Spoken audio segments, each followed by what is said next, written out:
Hello student, क्या आपको Euclid की ज्यामिति समझ नहीं आता या आपको बोरिंग लगता है? अगर ऐसा है तो आज हम इसको इतना सरल बना देंगे कि आप अपनी जिंदगी में कभी नहीं भूल सकते। तो इसको चैप्टर को करने से पहले हम आपको थोड़ा इंट्रोडक्शन देंगे। इसमें इंट्रोडक्शन समझते हैं जो इसका बेसिक कॉन्सेप्ट होते हैं। तो देखिए बेटा, इसमें जो हमारे पास दे रखा है, पहला है कि अभिगृहित और अवधारणाएं ऐसी कल्पनाएं हैं जो स्पष्टतः सर्वव्यापी सत्य होती हैं, इन्हें सिद्ध नहीं किया जा सकता। सबसे पहला पॉइंट क्या है कि जो इसकी अभिगृहित होती हैं वो सर्वव्यापी सत्य होती हैं, इनको किसी प्रकार से सिद्ध नहीं किया जा सकता है। क्योंकि बेटा समय की बचत को देखते हुए वीडियो ज्यादा लेंथली ना बने, ज्यादा समय का ना बने, इसलिए हमने इसको पहले से ऑलरेडी लिख दिया है। फिर आता है हमारे पास यूक्लिड की अपगृहतियां। ठीक, अब इसमें क्या है कि वे वस्तुएं जो एक ही वस्तु के बराबर होती हों, एक दूसरे के बराबर होती हैं। यानी कोई भी वस्तु है, अगर मैथ की हम 9th क्लास की बुकों को दो को लेंगे, वो दोनों एक जैसी बुक होंगी और वो दोनों एक के दूसरे के बराबर होंगी। दूसरा पॉइंट आता है इसका कि यदि बराबरों को बराबरों में जोड़ा जाए तो पूर्ण भी बराबर होगा। मान लीजिए कि हमारे पास बराबरों को बराबर में जोड़ा जाए, जैसे हमारे पास 5 है, बराबर में भी 5 है। अब इसमें अगर हम 1 जोड़ेंगे दोनों तरफ में तो इधर भी 6 होगा और इधर भी 6 होगा। ये कहा है इसने, यानी पूर्ण में बराबरों को अगर जोड़ा जा रहा है तो पूर्ण उसका बराबर होता है। तीसरा पॉइंट कहता है कि यदि बराबरों को बराबरों से घटाया जाए तो शेषफल भी बराबर होता है। अगर कोई दो वस्तुएं बराबर हैं, अगर उनसे बराबर ही संख्या घटा दी जाए तो वो हमेशा अंतर जो होगा बराबर होगा। फिर आता है कि वे वस्तुएं जो संपाती होती हैं तो वह एक दूसरे के बराबर होंगी। संपाती क्या होती है बेटा? एक जैसी शेप वाली, एक जैसी आकृति वाली, अगर वो संपाती हैं तो एक दूसरे के बराबर होंगे। अब आगे कहते हैं कि पूर्ण अपने भाग से बड़ा होता है। यानी कोई भी, मान लीजिए बेटा ये हमारे पास पूरा एक मार्कर है, अब इसका कोई भाग ले लिया हमने, ये इसका कैप निकाला, ये हमारे पास इसका एक भाग है। अब अगर हम इसको देखते हैं पूरे से ये छोटा है तो पूर्ण जो है हमेशा अपने भाग से बड़ा होगा। अब आता है इसके बाद में हमारे पास एक ही वस्तु के दुगने परस्पर बराबर होते हैं। अगर किसी वस्तु का दुगना कर दिया जाए और दूसरी तरफ भी उसी वस्तु का दुगना कर दिया जाए तो हमेशा बराबर होंगे। फिर आगे कहते हैं कि एक ही वस्तुओं के आधे परस्पर बराबर होते हैं, अगर उनको आधा करते हैं तो वो बराबर होते हैं। अब इसके बाद में कुछ पॉइंट है हमारे पास यूक्लिड की अवधारणाएं। इसकी जो अवधारणाएं होती हैं उनके विषय में थोड़ी बात करते हैं। तो देखिए, दो बिंदुओं से एक सीधी रेखा खींची जा सकती है। कोई हमारे पास दो बिंदु है, कहीं से भी ले लो, इधर ले लो तो इनको मिलाएंगे तो ये सीधी रेखा आ रही है।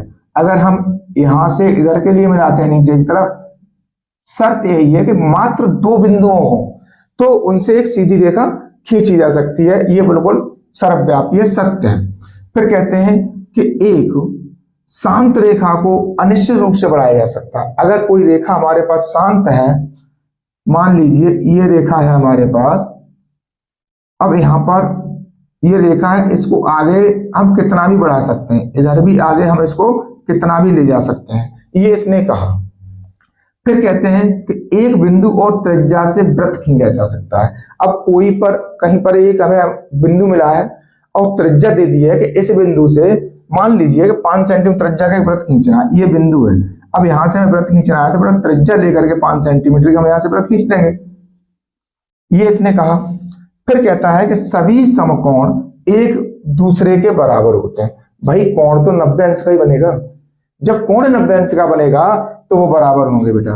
जैसे हमारे पास एक छोटा सा समकोण है ये, और एक हमने बड़ा समकोण बना दिया।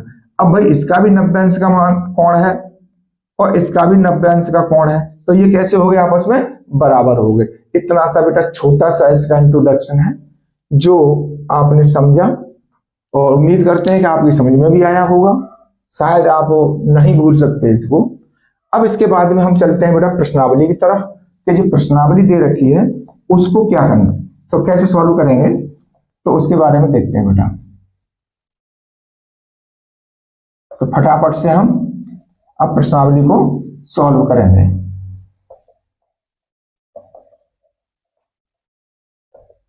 तो देखिए बेटा, यहां पर हमारे पास पहला क्वेश्चन क्या कहता है कि निम्नलिखित कथनों में से कौन से कथन सत्य हैं और कौन से कथन असत्य हैं, अपने उत्तरों के लिए कारण दीजिए। यानी इसने कहा कि जो सत्य है तो कारण दीजिए क्यों सत्य है, और असत्य है तो क्यों है असत्य, इसका भी कारण दीजिए। तो देखिए बेटा, पहला ही हमारे पास है कि एक बिंदु से होकर केवल एक ही रेखा खींची जा सकती है। तो देखिए बेटा, पहला वाला जो क्वेश्चन है हमारे पास, क्वेश्चन नंबर है हमारे पास 1, और 1 का है फर्स्ट, तो ये सत्य है, ओ सॉरी असत्य है, असत्य है। अब क्यों? क्योंकि एक बिंदु से होकर के बेटा अनंत रेखाएं खींची जा सकती हैं। यहां लिख देते हैं हम, क्योंकि एक बिंदु से होकर अनंत रेखाएं खींची जा सकती हैं, जा सकती हैं। ये था पहला वाला। अब आता है इसका दूसरा पॉइंट। अब दूसरे पॉइंट में क्या कहता है कि दो भिन्न बिंदुओं से होकर जाने वाली असंख्य रेखा है। तो देखो बेटा, ये भी गलत है, ये भी कैसा है, असत्य है। क्योंकि दो बिंदुओं से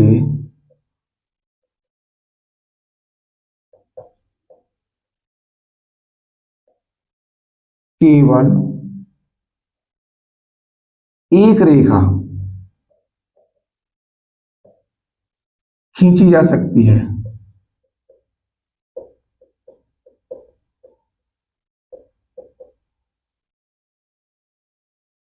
अब आता है इसके बाद में बेटा हमारे पास तीसरा पॉइंट है कि एक शांत रेखा दोनों ओर अनिश्चित रूप से बढ़ाई जा सकती। अभी अभी जस्ट हमने आपको यही बताया है बेसिक कॉन्सेप्ट में, वही टॉपिक है ये तीसरा वाला। ये सत्य होगा,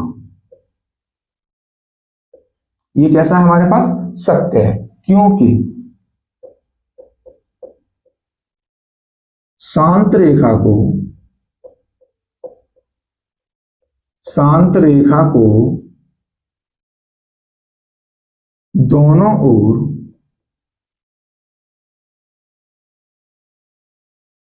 अनिश्चित रूप से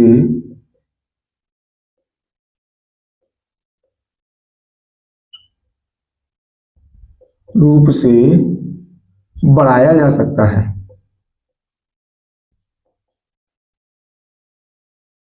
सकता है, ये है बेटा इसका जो बेसिक कॉन्सेप्ट में से हमने यहां सॉल्व किया। अब आता है हमारे पास चौथा वाला पार्ट। अब यहां कहता है कि यदि दो वृत्त बराबर हैं तो उनकी त्रिज्याएं बराबर होंगी। अगर बेटा दो वृत्त बराबर है तो उनकी त्रिज्या तो हमेशा ही बराबर होनी होंगी, तो ये भी सत्य होगा। ये कैसा होगा बेटा, सत्य। क्योंकि दो बराबर वृत्तों की त्रिज्याएं हमेशा बराबर होती हैं।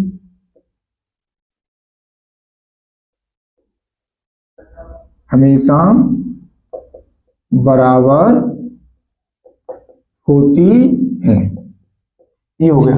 अब आता है बेटा हमारे पास क्वेश्चन नंबर 5। इसमें कहता है आकृति 5.9 में यदि ए बी बराबर पी क्यू और पी क्यू बराबर एक्स वाई है तो ए बी बराबर एक्स वाई होगा। भाई इसमें देखो ये हमारे पास आकृति दे रखी है, आकृति 5.9 है। अब ए बी है, पी क्यू है, अब ये इसके बराबर है तो ये इसके बराबर है, तो ये भी हमारे पास कैसी होंगी, बराबर होंगी। तो देखिए पांचवें वाले में सत्य है, ये भी कैसा है हमारे पास बेटा, सत्य। क्योंकि क्योंकि यहां पर दिया है ए बी बराबर पी क्यू, समीकरण को मान लो एक, और पी क्यू बराबर दे रखा है हमारे को एक्स वाई, ये मान लो हम दो।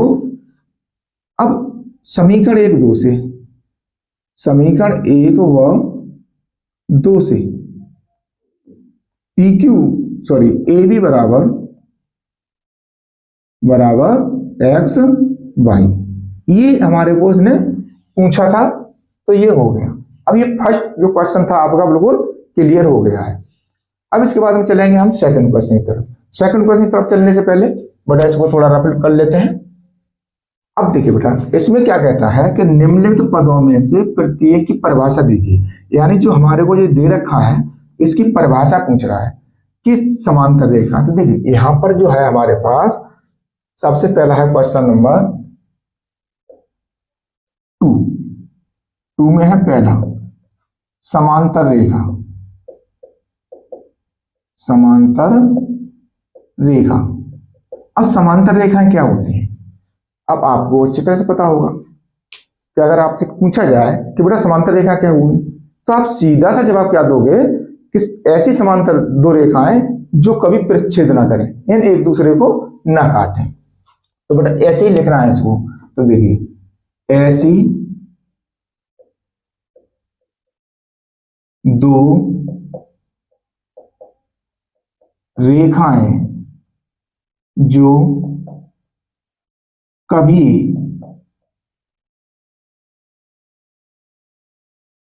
परिच्छेद ना करें और उनके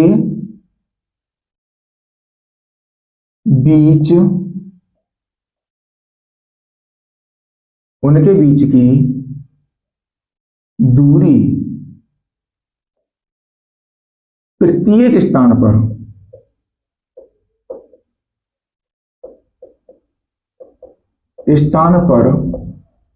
समान होती है, समान होती है। अब देखिए अगर हम बात करते हैं समांतर रेखा की, ये हमारे पास रेखा है, ये हमने रेखा खींच दी। अब देखिए इसमें ये कहीं अगर जितना इनको आगे बढ़ाओगे इतनी ही दूरी पर ये चलती रहेगी। अगर यहां देखेंगे तो ये भी हमारे पास दूरी है, ये भी हमारे पास दूरी है, ये भी हमारे पास दूरी है, तो ये हमेशा बराबर होंगे। किसी भी जगह अगर नापेंगे तो ये हमेशा हमारे पास बराबर निकलेगी। अब इसके बाद हम बात करते हैं बेटा लंब रेखाएं। तो देखिए अब आता है हमारे पास लंब रेखाएं।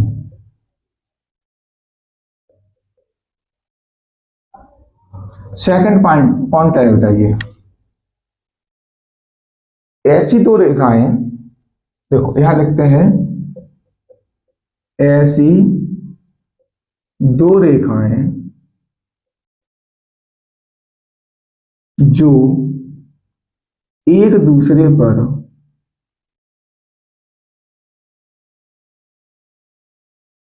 इस प्रकार खड़ी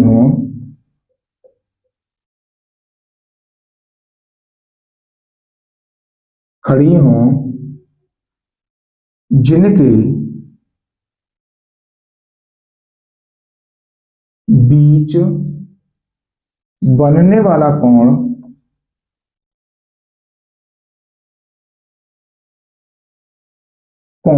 समकोण हो,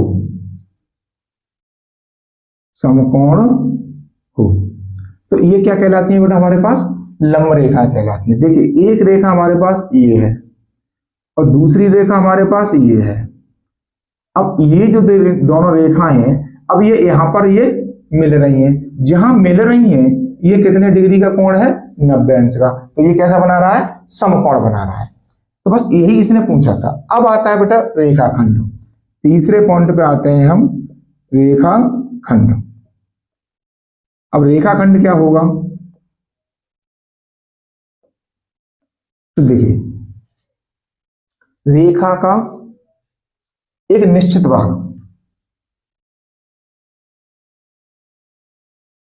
या लिख दें हम रेखा का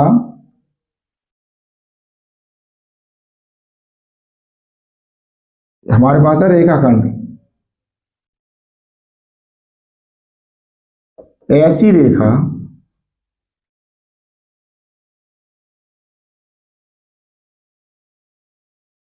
जिसके दो अंत बिंदु हों तो उसे रेखाखंड कहेंगे, रेखा खंड कहते हैं।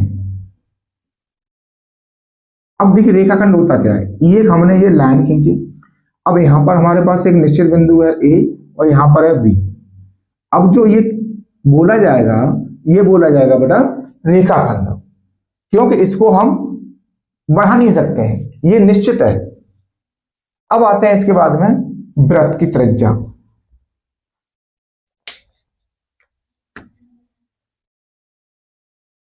वृत्त की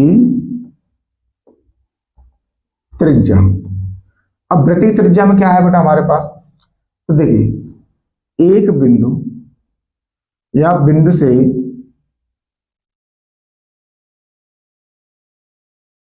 बिंदु से केंद्र, सॉरी परिधि, बिंदु से परिधि तक की दूरी को वृत्त की त्रिज्या कहते हैं। अब देखिए ये हमारे पास एक वृत्त है, ये वृत्त का केंद्र है, केंद्र से परिधि तक की दूरी होती है, ये कहलाती है बेटा हमारे को त्रिज्या। अब इसके बाद में है वर्ग। अब वर्ग में ये है तीसरा, ये है चौथा और ये है पांचवा, इन 5 पॉइंट दिए थे बेटा इसको। तो देखिए वर्ग क्या होता है, 4 भुजाओं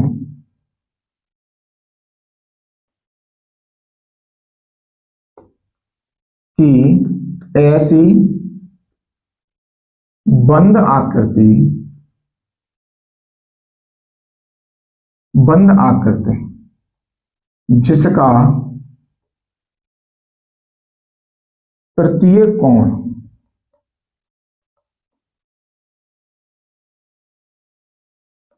समकोण हो, या तो बोल दें हम 90 अंश का हो या समकोण हो, और चारों भुजाएं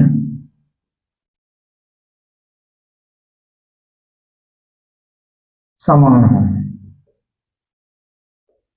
तो ये क्या कहलाता है, वर्ग कहलाता है। अब इसके लिए क्या है बेटा हमारे पास, ये है वर्ग, ये समकोण है, ये भी समकोण है, ये भी समकोण है, ये भी समकोण है, ये भुजा इसके बराबर है और ये वाली भुजा इसके बराबर है, ये वाली भुजा इसके बराबर है, तो ये क्या कहलाएगा बेटा हमारे को वर्ग कहलाएगा। ये था बेटा हमारे पास क्वेश्चन नंबर 2, ये क्लियर हो गया। अब आते हैं बेटा हम क्वेश्चन नंबर 3 की तरफ, तो थोड़ा इसे रफ कर लेते हैं। अब है बेटा क्वेश्चन नंबर 3। तो देखिए क्वेश्चन नंबर 3 में क्या कहा जाता है कि नीचे दी गई अवधारणाओं पर विचार कीजिए। अब पहली है बेटा इसमें हमारे पास क्वेश्चन नंबर 3 का फर्स्ट, ये कहता है कि नीचे दी गई अवधारणाओं पर विचार कीजिए कि दो भिन्न बिंदु ए और बी दिए रहने पर एक तीसरा बिंदु सी ऐसा विद्यमान है जो ए और बी के बीच स्थित होता है। दूसरा कहता है इसमें कि यहां कम से कम ऐसे 3 बिंदु विद्यमान है कि वे एक रेखा पर स्थित नहीं है। अब आगे कहता है कि क्या इन अवधारणाओं में कोई अपरिभाषित शब्द है, क्या ये अवधारणाएं अविरोधी हैं, क्या ये यूक्लिड की अवधारणाओं से प्राप्त होती है, स्पष्ट कीजिए। तो बेटा इसके लिए सबसे पहले अब पहला पॉइंट न लिख करके सबसे पहले हम लिखते हैं कि ऐसे अनेक अपरिभाषित शब्द हैं, ऐसे अनेक अपरिभाषित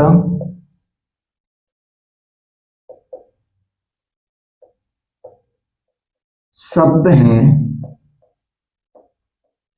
ऐसे अनेक अपरिभाषित शब्द हैं जो असंगत हैं, जो असंगत असंगत होते हैं, क्योंकि इनमें अलग अलग स्थितियों का अध्ययन किया जाता है, क्योंकि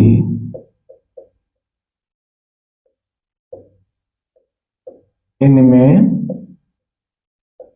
अलग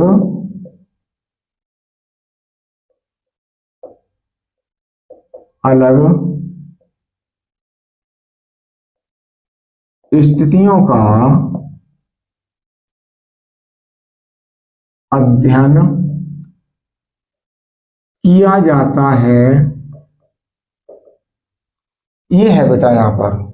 अब आते हैं हम, जो इसने कहा वो हमने यहां पर इसका निष्कर्ष दे दिया। अब बात करते हैं फर्स्ट पॉइंट की। तो देखिए फर्स्ट पॉइंट में क्या है, दो भिन्न भिन्न बिंदु ए और बी दिए रहने पर एक तीसरा बिंदु सी विद्यमान है जो ए और बी के बीच स्थित होता है। तो यहां लिखेंगे दो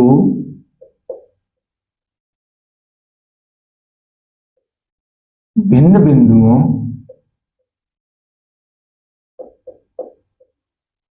के बीच एक तीसरा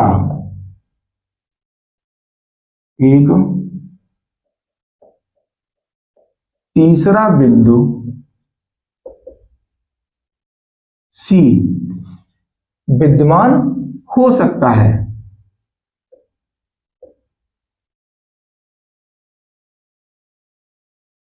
या विद्यमान होता है।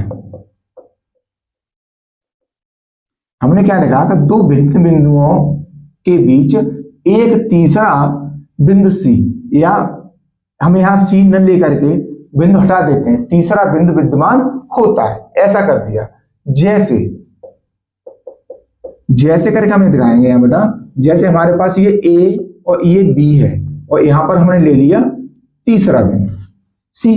तो देखिए यहां पर इसके बीच में है या नहीं है, इसने कहा कि तीसरा बिंदु सी ऐसा विद्यमान है जो ए और बी के बीच स्थित होता है, तो ये बीच में स्थित है। अब आते हैं हम दूसरे पॉइंट पर।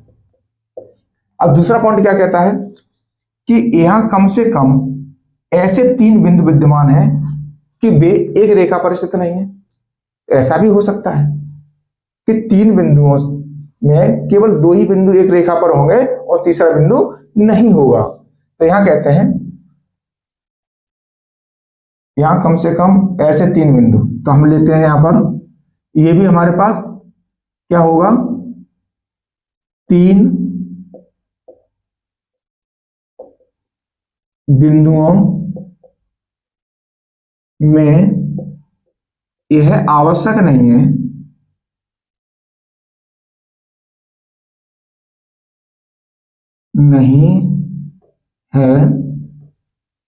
कि तीसरा बिंदु रेखा पर हो। भाई ये जरूरी नहीं है कि ये रेखा पर होना चाहिए। जैसे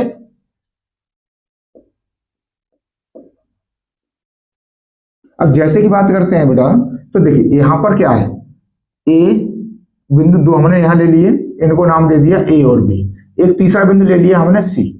अब इनको मिला देंगे तो आपने देखा कि ए बी जो रेखा है इस पर ये तीसरा बिंदु है, ये विद्यमान नहीं है हमारे पास। तो ये था बेटा हमारे पास क्वेश्चन नंबर 3। ये इसमें दो अवधारणाओं में यही निश्चित किया गया था। अब बात करते हैं बेटा हम क्वेश्चन नंबर 4 की। तो देखिए क्वेश्चन नंबर 4 में कहता है कि यदि दो बिंदु ए और बी के बीच एक बिंदु सी ऐसा स्थित है कि ए सी बराबर बी सी है, तो सिद्ध कीजिए कि ए सी बराबर 1/2 ए बी है। आकृति खींचकर स्पष्ट कीजिए। तो देखिए बेटा यहां पर जो क्वेश्चन नंबर 4 में हमको क्या दे रखा है, दिया है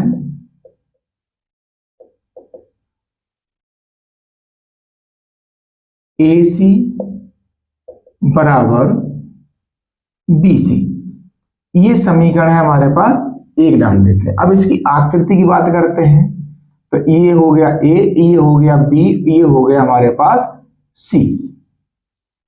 तो देखिए ये वाला जो पार्ट है, ये वाला पार्ट इस वाले पार्ट के बराबर है, ये हमारे को दे रखा है। अब इसने क्या कहा कि ए सी बराबर बी सी दे रखा है, तो सिद्ध करना है ए सी बराबर, तो यहां लिखेंगे सिद्ध करना है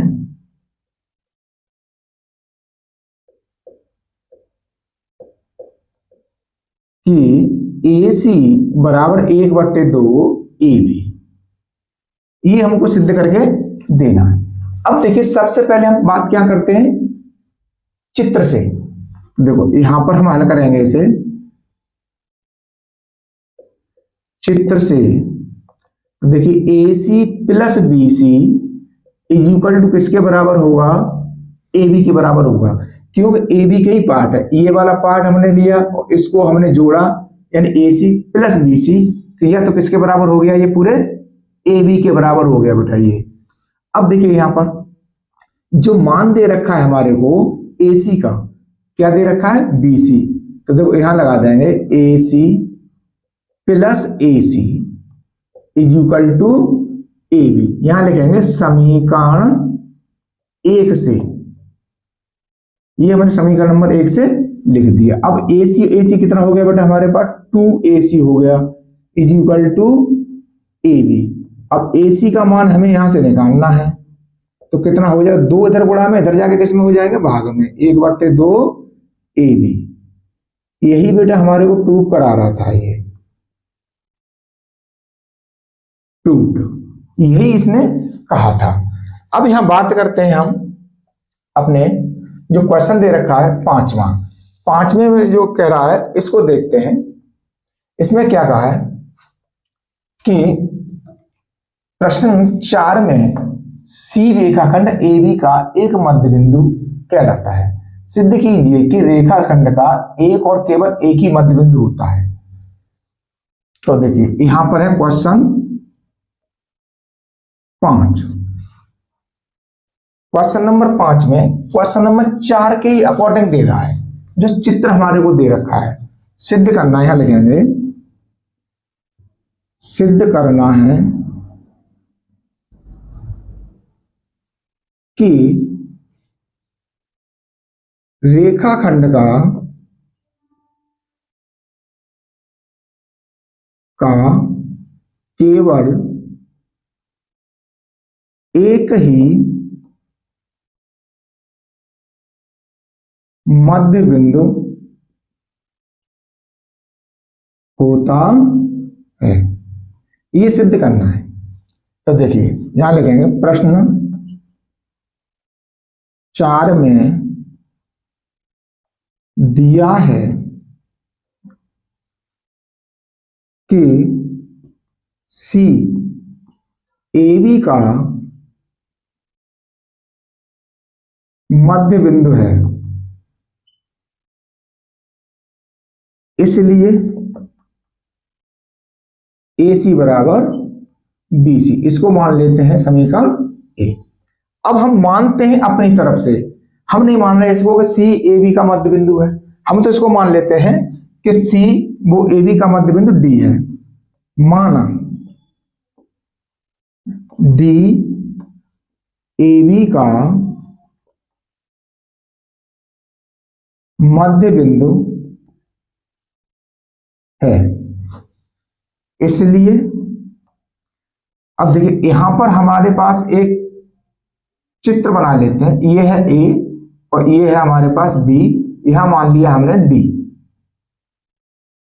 सी तो हमारे पास ऊपर ये दे रखा है क्वेश्चन नंबर 4 में, ये होगा डी, इसलिए ए डी बराबर बी डी, समीकरण हो जाएगा बेटा ये 2।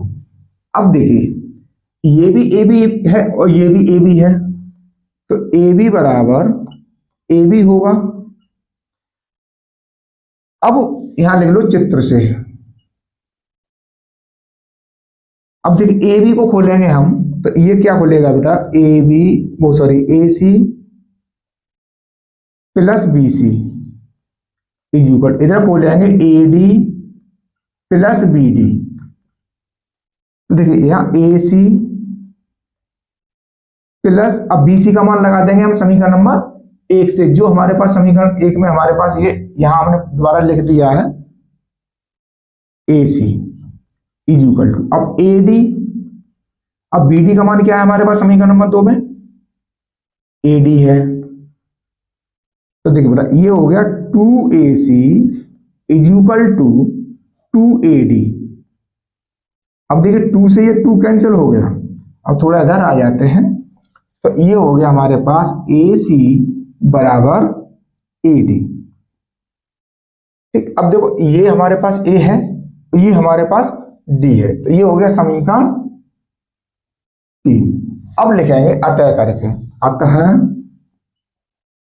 समीकरण 3 से स्पष्ट होता है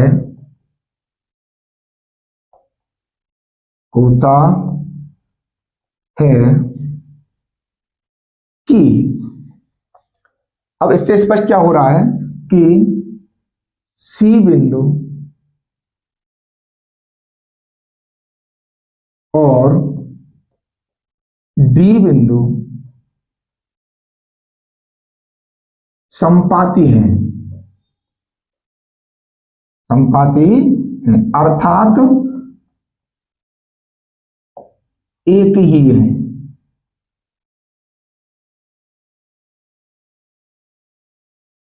दोनों संपाती, संपाती का संबंध है, यानी हमारे पास ये बिंदु है, दूसरे के ऊपर इसी के ऊपर दूसरा बिंदु आ गया, तो ये संपाती हो जाते हैं बेटा। इसी प्रकार का ये बिंदु है, क्योंकि यहाँ डी है और यहाँ पर क्या है हमारे पास सी था, तो ये दोनों एक ही जगह पर हैं, तो सी बिंदु और डी बिंदु संपाती हैं अर्थात एक ही है। इसलिए रेखाखंड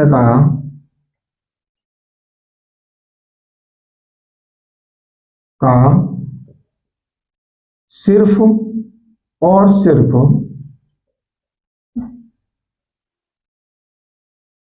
एक ही मध्य बिंदु होता है। ये था बेटा इसका आंसर, कौन से वाले का, क्वेश्चन नंबर 5 वाले का।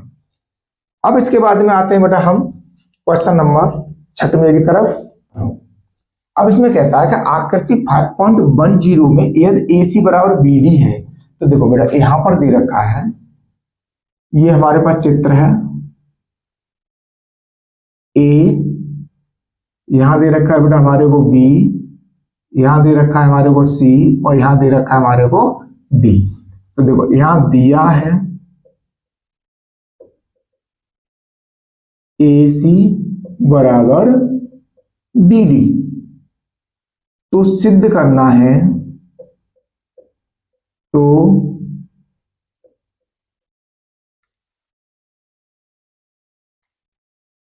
सिद्ध करना है कि AB बराबर BD, ये हमको सिद्ध करके देना है। तो देखिए बेटा चित्र से अगर हम देखते हैं, जब ये हमारे को दे रखा है AC बराबर BD, ये हमारे को दे रखा है, दिया है। अब देखिए AC किसके बराबर है, ये हमारे पास AC की वैल्यू है और ये हमारे पास BD की वैल्यू है। अब ये दोनों कैसे हैं हमारे पास, इक्वल हैं।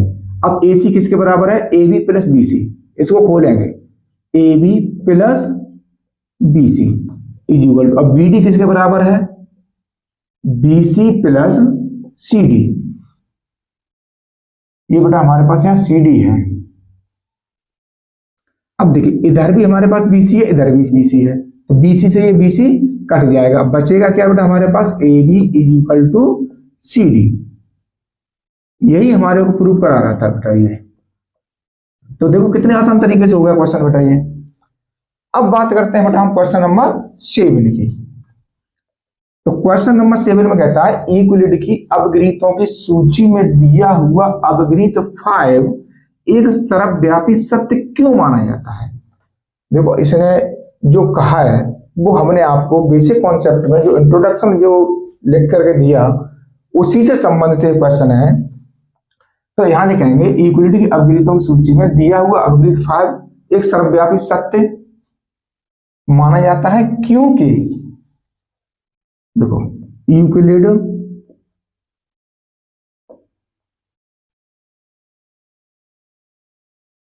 की अभिगृहीतों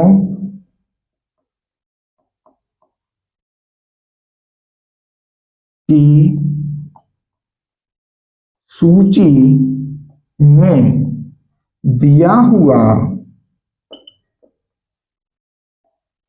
ये बेटा सॉल्व नहीं करना है, केवल लिखना है। आपको बेसिक कॉन्सेप्ट पता होगा तो उसी से है। ये दिया हुआ अवगृहीत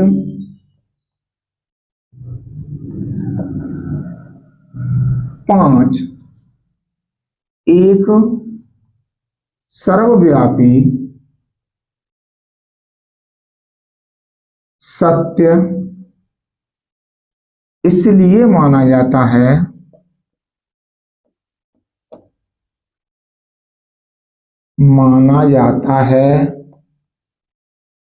देखो अभी तक तो हमने कुछ नहीं लिखा, जो क्वेश्चन में दे रखा था वही हमने इसको लिखा है, क्योंकि बेटा जब तक हम इसको नहीं लिखेंगे तब तक हमारा आंसर पूरा नहीं होगा। अब हमने लिख दिया कि इसलिए माना जाता है, क्योंकि अब यहां से हम करेंगे, क्योंकि अब हमें अपनी तरफ से देना है, क्योंकि विश्व के किसी भाग में, विश्व के किसी भी भाग में दिया हुआ अवगृहीत 5 किसी भी भाग में किसी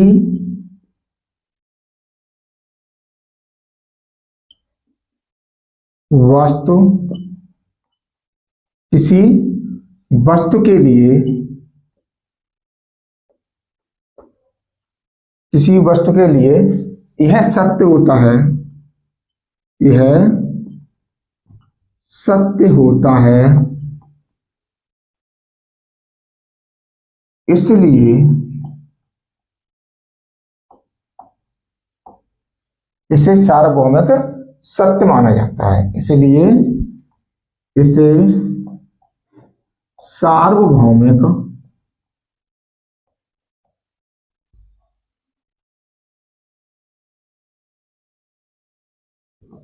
सत्य माना जाता है। ये था बेटा इसका आंसर, कौन से वाले का, 7वें वाले का। तो देखिए बेटा कितने आसान तरीके से और कितना डीपली हमने आपको और सरल भाषा में समझा दिया है। अगर बेटा आपको हेल्पफुल लगे तो बेटा वीडियो को ज्यादा से ज्यादा अपने दोस्तों के साथ में, अपने मित्रों के साथ में शेयर कीजिए और लाइक कीजिए, कमेंट भी कीजिए। अगर हमारे चैनल पर नए हैं तो चैनल को सब्सक्राइब कीजिए। हम मिलेंगे आपको नेक्स्ट चैप्टर के क्वेश्चनों के साथ में। धन्यवाद।